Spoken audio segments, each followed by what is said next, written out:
오늘의 설교 제목은 겟세마네 기도입니다. 본문은 누가복음 22장 39절에서 40절 말씀입니다. 제가 말씀 봉독하겠습니다. 예수께서 나가사 스칸을 따라 감람산에 가심에 제자들도 따라갔더니 그곳에 이르러 그들에게 이르시되 유혹에 빠지지 않게 기도하라 하시고, 제가 오랫동안 관심이 있던 주제가 기도입니다. 시간이 되는 한 간간히 제가 기도에 관한 말씀을 전할 수 있을 것 같습니다.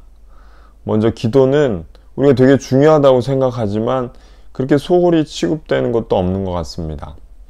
왜 기도가 중요하다는 것을 알면서도 소홀히 할까요? 그것은 기도의 은밀성 때문입니다. 내가 기도를 하는지 안 하는지 사람들은 알 수가 없습니다. 그리고 나를 평가하는 요소에서도 기도는 들어가지 않습니다. 이런 것을 내가 너무 잘 알고 있어요. 그래서 기도를 소홀히 하는 것입니다. 또한 기도는 금방 효과가 드러나지 않습니다. 내가 오늘 기도한다고 하나님께서 오늘 응답해 주시라는 법은 없어요. 물론 하나님께 오늘 기도 제목을 가지고 기도할 수 있죠.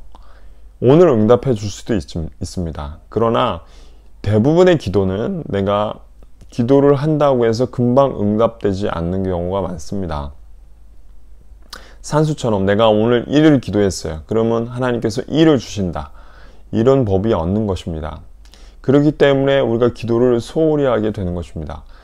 또 기도는 설교자에게 있어서도 굉장히 부담스러운 주제입니다. 저는 기도해야 된다는 설교를 많이 들었어요. 그렇지만 내가 왜 기도해야 되지? 또 내가 무엇을 기도해야 되지?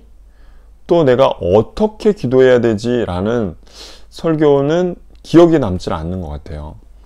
그런 것처럼 이 설교에 있어서 좀 소홀히 취급되는 것 같습니다. 기도는 설교자에게 부담스럽습니다. 이것은 제가 먼저 몸소 느끼는 점이에요. 왜냐하면 기도는 기도하지 않고는 설교할 수가 없습니다. 또 가보지 않고는 말하기가 되게 부담스러운 주제인 것입니다. 유명한 설교가인 팀 켈러라는 목사님이 이렇게 얘기했습니다. 설교자에게 있어서 기도에 관한 설교가 가장 부담스러운 주제다. 그만큼 기도는 어려운 주제인 것입니다. 그런데 그렇다고 우리가 기도에 관해서 피해갈 수는 없는 것입니다. 기도를 좀 생각해 보면 원래 기도는 깊고 넓습니다. 그러나 우리의 기도는 얼마나 보잘것이 없습니까? 얕고 협소합니다. 예수님의 기도와 사도들의 기도를 생각할 때 우리는 얼마나 거리감을 느낍니까? 그런데도 우리는 기도를 피해갈 수는 없는 것입니다. 왜냐하면 하나님께서 기도하라는 명령을 우리에게 주셨기 때문입니다. 가장 우선적으로 너희는 먼저 그의 나라와 그의 의를 구하라는 음성을 성경을 통해서 우리는 듣고 있습니다. 예수님의 제자로 살아가려고 할 때 기도는 피해갈 수 없는 것입니다. 그리고 우리가 진정 그리스도인으로 살아가려고 한다면 이 기도로부터 도망칠 수는 없는 것입니다. 그렇기에 우리는 기도와 마주 서야 합니다.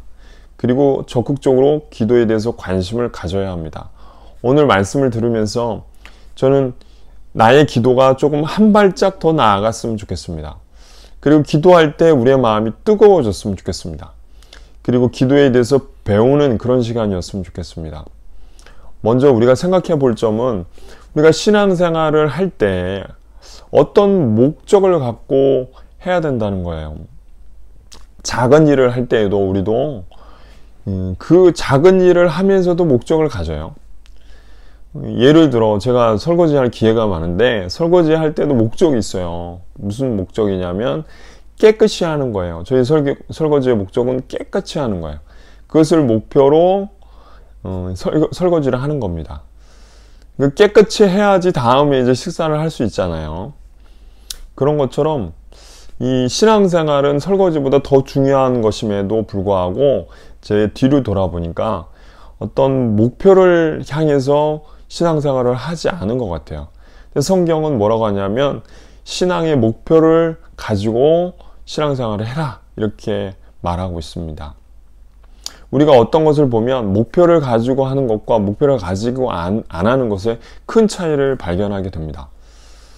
예를 들어 두 사람이 달리기 경주를 했어요. 한 사람은요, 꼬리 지점을 정확히 하고 달려가고, 한 사람은 꼬리 지점이 어딘지를 모르고 달려간다고 생각해 봅시다. 두 번째 선수가 아무리 뛰어나도요, 그 경기를 망치게 되는 것입니다. 마찬가지로 성경에 보면요, 신앙생활을 경주로 비유합니다. 그러니 우리는 어떤 신앙의 목적을 설정하고 열심히 달려가야 한다는 뜻입니다. 그 신앙의 목표는 다름 아닌 예수님이라는 거예요. 그래서 우리는 신앙의 목표를 예수님으로 잡고 매일매일 다다르기 위해서 달려가야 한다는 것입니다.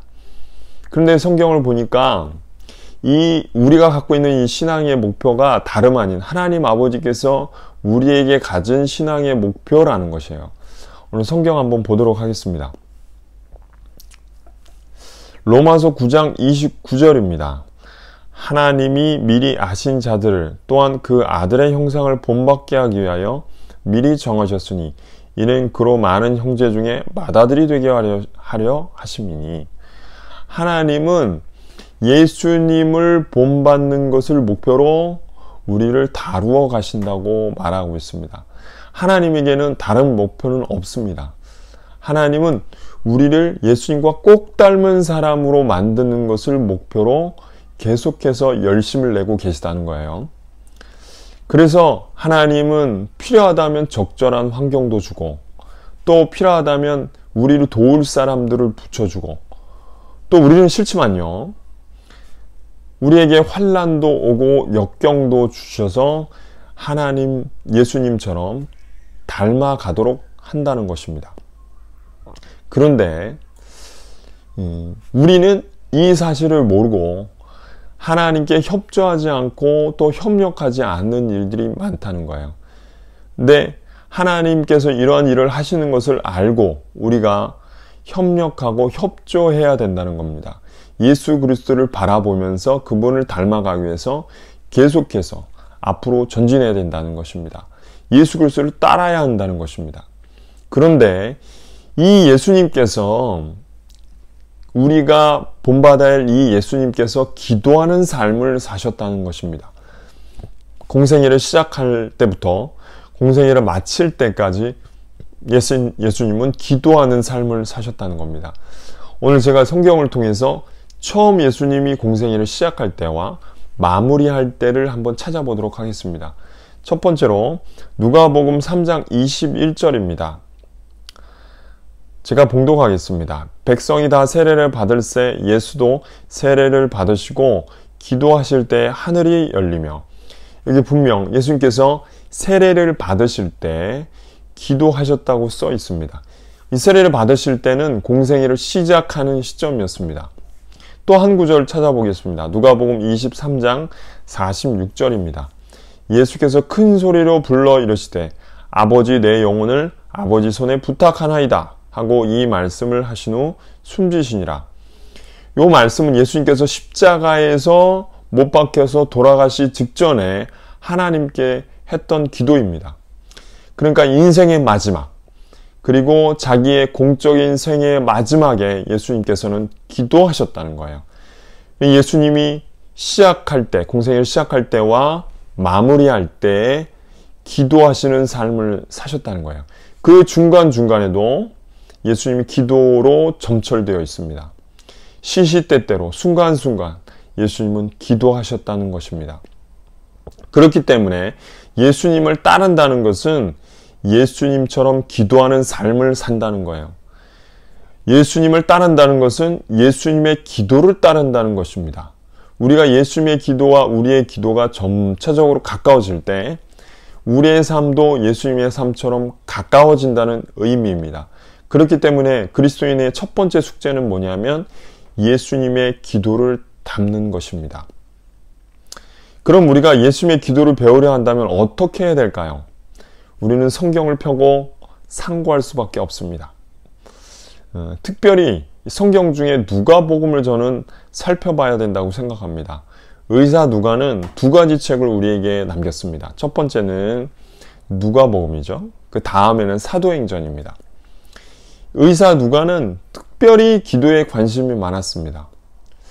그리고 누가복음은 별칭이 있는데 기도의 책이라는 별칭이 있어요.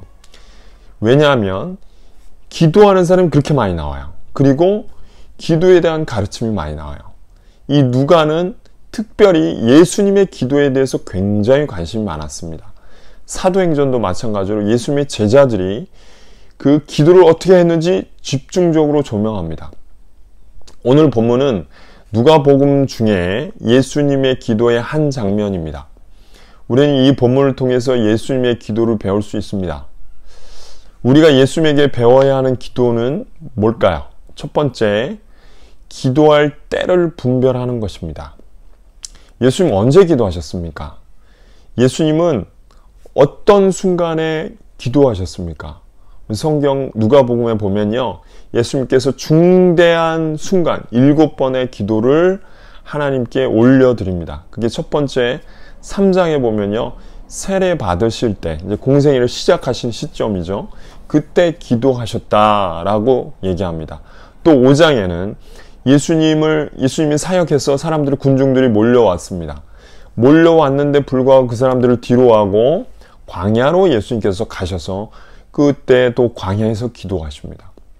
6장에 보면은 예수님이 12제자를 이제 선택하시려고 그래요. 선택하시기 위해서 집중적으로 밤이 맞도록 철야기도 하신 후에 선택하십니다.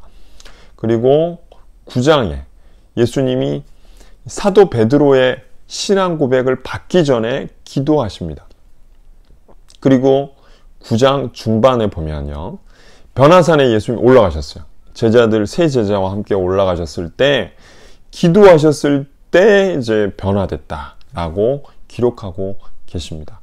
그리고 12장에 굉장히 중요한 거죠. 주기도문을 가르칠 때 예수님께서 먼저 기도하시고 그 다음에 주기도문을 가르치십니다. 그리고 오늘 마지막 22장에 보면은 예수님이 십자가에 지기 전에 철저히 기도하시는 모습을 보게 됩니다. 이 말은 예수님께서 기도할 때, 기도가 정말 절시 필요할 때를 아셨다는 거예요. 집중적이고 철저한 기도가 언제인지를 아셨다는 것입니다. 예수님 공생의 시작에 할 때 일성이 이거였습니다. 때가 찼고 하나님의 나라가 가까웠으니 회개하고 복음을 믿어라. 예수님에게는요, 때를 분별할 수 있는 감각이 있으셨어요. 어떤 때? 하나님의 때. 하나님이 일하실 때를 분별하고 그 때에 맞게 일하시는, 사역하시는 분이셨다는 겁니다. 그리고 예수님이 그 사역을 마칠 때도 아셨습니다. 요한복음 13장 1절 말씀 한번 보겠습니다. 유월절 전에 예수께서 자기가 세상을 떠나 아버지께로 돌아가실 때가 이른 줄 아시고 세상에 있는 자기 사람들을 사랑하시되 끝까지 사랑하시니라. 예수님은 때를 아셨습니다. 무슨 때냐면 정말 기도가 필요할 때, 그 때를 아셨습니다. 지금 겟셋만에 올라가셔서 기도하시는 것은 그 때를 분별하고 올라가셔서 기도하시는 겁니다. 예수님의 중대한 7번의 기도와 하나님의 사역과는 굉장히 긴밀한 연관성이 있습니다. 하나님은 이 중대한 7번의 예수님의 기도를 들으시고 하나님의 역사를 이루어 가시는 것입니다. 하나님의 역사와 예수님의 기도는 한 짝이 되어서 함께 가는 것입니다. 그리고 오늘 하는 이 겟셋만의 기도는 가장 중대한 기도, 십자가를 지기 직전에 하는 기도였던 것입니다. 근데 그리스도인의 불행은 언제가 집중적으로 기도할 때인지 모르는 데 있습니다. 그 결과 하나님과 함께 동역하지 못하는 거예요. 하나님은 지금 일하시기 원하시는데 사람이 기도하지 않는 것입니다. 하나님은 기도를 들으시고 일하시는데 그 기도를 필요로 하시는데 사람이 기도하지 않는 거예요. 하나님의 역사에 있어서 기도는 굉장히 필요한 것입니다. 그래서 예수님이 기도하시고 하나님이 역사하시는 것입니다. 하나님 그 사람이 기도를 들으시고 일하십니다. 그런데 이 중대한 예수님의 겟셋만의 기도에서 제 눈에 들어온 대상들이셨어요. 그건 뭐냐면 제자들이었습니다. 제자들은요, 지금 이 때에 대한 감각이 전혀 없는 거예요. 왜 기도하고 계시는지 예수님이, 왜 예수님께서 기도하라고 요청하셨는지에 대한 감각이 전혀 없었습니다.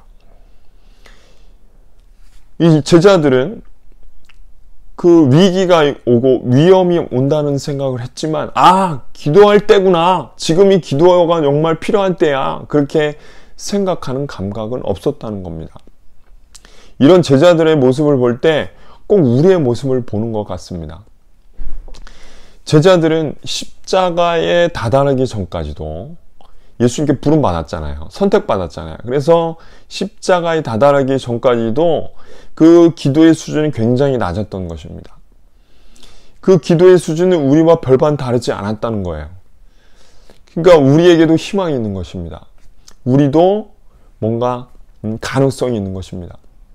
그 제자들은 우리가 언제 기도해야 되는지, 또 그 기도를 집중적으로 해야 되는지, 이런 것들에 대한 분별력은 없었습니다. 그런데 그 제자들이 예수님에 의해서 위대한 기도로 나아갈 수 있었던 것입니다. 그런 것처럼 처음부터 기도를 잘하는 사람이 없어요. 기도를 배우기만 하면 그런 기도로 나아갈 수 있다는 것입니다. 그렇다면 언제 중대한 기도를 해야 하는지 분별할 수 있을까요? 언제 내가 지금이 기도할 때야, 기도가 정말 필요할 때야 라는 것을 구별할 수 있을까요? 기도의 자리에 있게 될 때 기도의 때를 분별할 수 있습니다. 오늘 말씀 누가복음 22장 39절에서 40절 말씀 보겠습니다. 예수께서 나가사 습관을 따라 감람산에 가시매 제자들도 따라갔더니 그곳에 이르러 그들에게 이르시되 유혹에 빠지지 않게 기도하라 하시고, 예수님은요 지금 기도할 때인 것을 알았어요. 그런데 제자들은 몰랐죠. 예수님이 기도할 때임을 알고 제자들에게 유혹에 빠지지 않게 기도해라, 유혹에 빠지지 않게 기도해라 라고 2번 말씀하시는 말씀을 듣고 제자들은 그때야서 알아서 기도할 때구나 라는 것을 알게 되었던 것입니다. 예수님과 함께 기도의 자리에 있었기 때문에 예수님이 기도할 때임을 알려주었던 것입니다. 이 말씀을 통해서 우리가 기도의 자리에 있게 될 때 우리는 언제 기도할 때인 것을 알 수 있다는 것입니다. 기도의 자리에 있지 않으면요, 우리가 기도할 때인 것을 분별할 수 없다는 것입니다. 우리가 기도의 자리에 나가는 것은 그때 나아갈 때 하나님께서 우리에게 지금 기도할 때야, 너가 기도가 필요할 때야 라는 것을 알려주신다는 것입니다. 제가 보령에서 전임사역을 할 때 중고등부 청년부 연합수련을 한 적이 있었습니다. 이제 수련회가 딱 한 달 남았어요. 한 달 남아서 제가 이제 작정 기도를 하기로 마음을 먹었습니다. 매일 기도회가 있었기 때문에 저녁 기도회를 했어요. 그 기도회에 조금 더 시간을 할애해서 내가 기도를 하자라는 마음을 먹었고, 그렇게 이제 실천하고 있었습니다. 이제 수련회가 이제 일주일밖에 안 남았었어요. 제가 화요일날 중보 기도를 인도했는데 1여전도의 분들이었어요. 나이 연령대는 70대에서 80대 이 분들이었습니다. 근데 그날 제가 순서가 어떻게 됐냐면 찬양을 하나 부르고 그 다음에 말씀을 짧게 나누고 그 다음에 이제 중보 기도로 들어가는 거예요. 무슨 말씀을 나눌까 고민을 하다가 제가 이렇게 나눴습니다. 여러분, 1년 행사 중에 가장 중요한 행사가 뭘까요? 우리 교회 행사 중에 그거는 수련회입니다. 왜 수련회가 중요한 행사냐면 이 수련회를 통해서 하나님을 만나고 또 거듭나면 그 인생에 있어서 가장 중요한 일을 해주는 겁니다. 왜냐하면 그 수련회를 통해서 대부분요 70% 80% 평생 신앙을 갖게 된답니다. 그런데 하나님이 이 수련회를 통해서 역사하실 것인데 기도를 필요로 하십니다. 근데 이 기도를 우리가 했으면 좋겠습니다. 우리는 기도하면요 아무도 티가 나지 않습니다. 우리가 기도한다고 교회에서도 알아주지 않습니다. 그러나 하나님께서는 우리의 기도를 듣고 계십니다.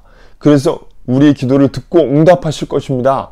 그 말씀을 나누고 저의 마음과 또 우리 성도님들의 마음이 뜨거워졌어요. 그래서 진짜 전심을 다해서 우리가 하나님의 마음에 응답하기 위해서 기도했습니다. 그 이후로 하나님께서 그 기도를 들으시고 수련회 때 많은 은혜를 주셨어요. 거듭남의 역사, 또 하나님을 깊이 경험하는 역사. 제가 그 기도를 밑받침해서 아이들과 그 수련회 때 4시간 이상 씨름하면서 기도하면서 나아갔었습니다. 왜 우리가 기도할 때임을 알 수 있었을까요? 기도의 자리에 있었기 때문에 기도할 때임을 알 수 있었습니다. 그런데 기도의 자리에 없을 때는 우린 기도할 때가 언제인지 알 수가 없는 거예요. 그 결과 우리는 하나님과 동역할 수 없는 것입니다. 하나님이 일하시려고 하는데 기도를 못하는 겁니다. 그리고 우리는 기도를 배울 수 없는 것입니다. 성경을 제가 살펴보니까요, 이 제자들이 그 모습이 굉장히 이상한 점이 발견됐어요. 이 본문에서. 제가 이상하다고 생각한 점은 뭐냐면, 기도할 때를 알려줬는데 제자들은 기도를 하지 못하는 거예요. 기도를 못하고 있는 거예요. 예수님이 2번이나 연거푸 유혹에 빠지지 않게 기도해라. 어찌하여 자느냐? 시험에 들지 않게 기도해라. 라고 말씀하시면서 기도를 기도할 때임을 알려주었음에도 불구하고 예수님 제자들이 기도하지 못했습니다. 왜 예수님은 기도도 못하는 제자들에게 기도하라고 얘기하셨을까요? 왜 기도를 할 수 없는 수준인데 그런 수준에도 불구하고 기도하라고 하시는 것일까요? 이유는 단 한 가지입니다. 기도를 배우기 원하셨기 때문입니다. 먼저 우리가 생각해 볼 점은 예수님께 옛날에 제자들이 찾아와서 이렇게 요청한 적이 있었어요. 예수님, 좀 기도를 가르쳐 주세요 라고 요청한 적이 있었다는 것입니다. 그게 누가복음 13장 1절입니다. 제가 읽어 드리겠습니다. 예수께서 한 곳에서 기도하시고 마치심에 제자 중 하나가 여짜오되 주여, 요한이 자기 제자들에게 기도를 가르친 것과 같이 우리에게도 가르쳐 주옵소서. 예수님은 주님, 기도를 좀 가르쳐 주십시오 라고 요청한 그 요청을 듣고 제자들에게 기도를 가르치십니다. 그게 바로 이게 주기도문이에요. 주기도문. 굉장히 유명한 주기도문. 그게 기도의 내용이었습니다. 그 이후로 기도의 태도, 기도의 동력을 차례대로 가르치십니다. 기도의 가르침은 이제 충분했어요. 더 이상 기도의 가르침이 부족하지 않았습니다. 그런데 기도는 이론만으로 되지 않지 않습니까?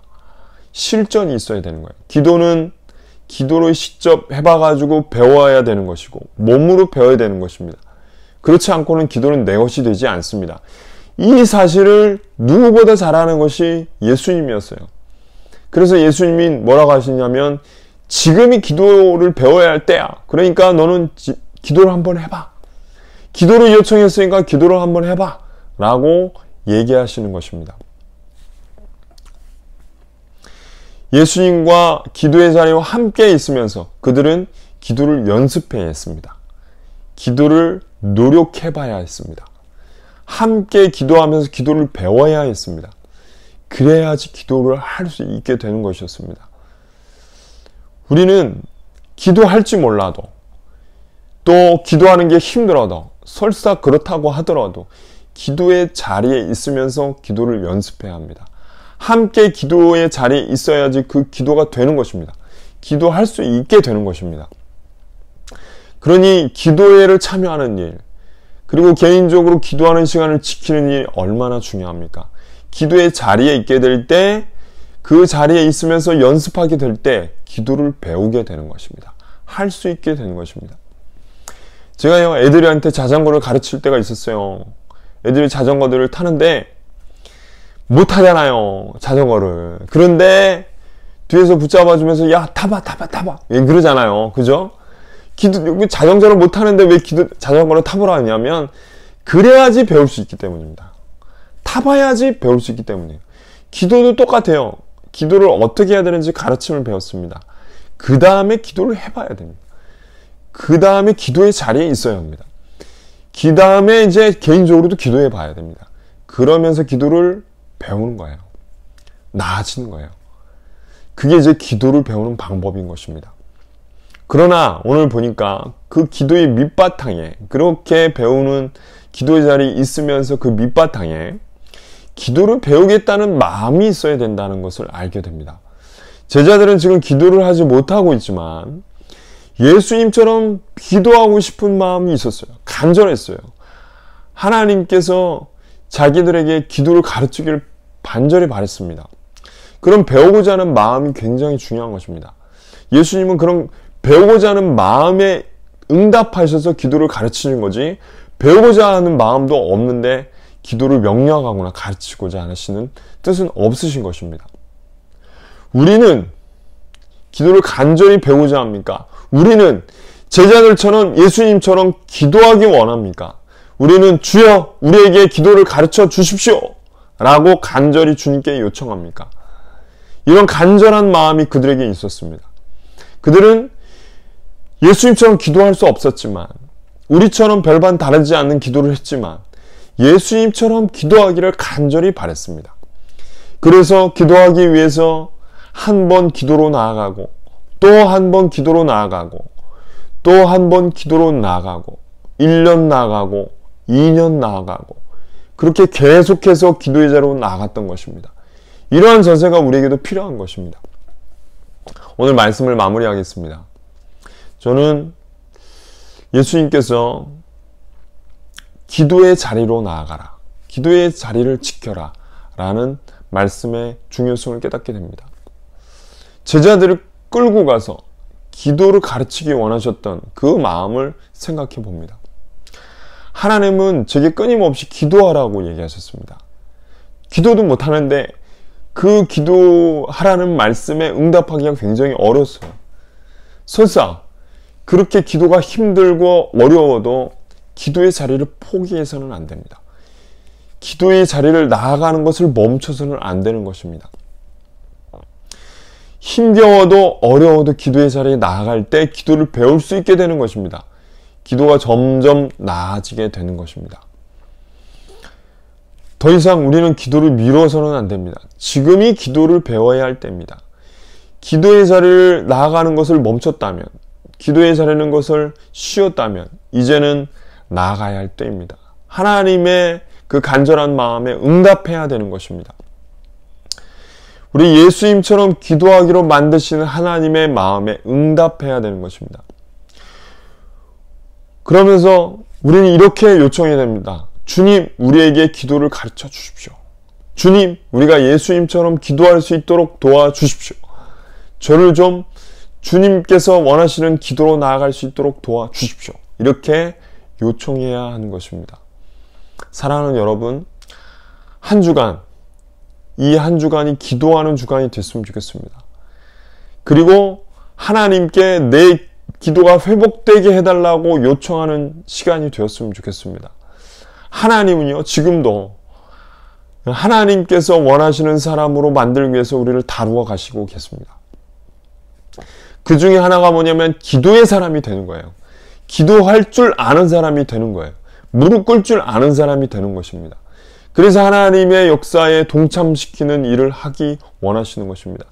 하나님이 원하시는 사람으로 다루어 가길 원하시는 것입니다.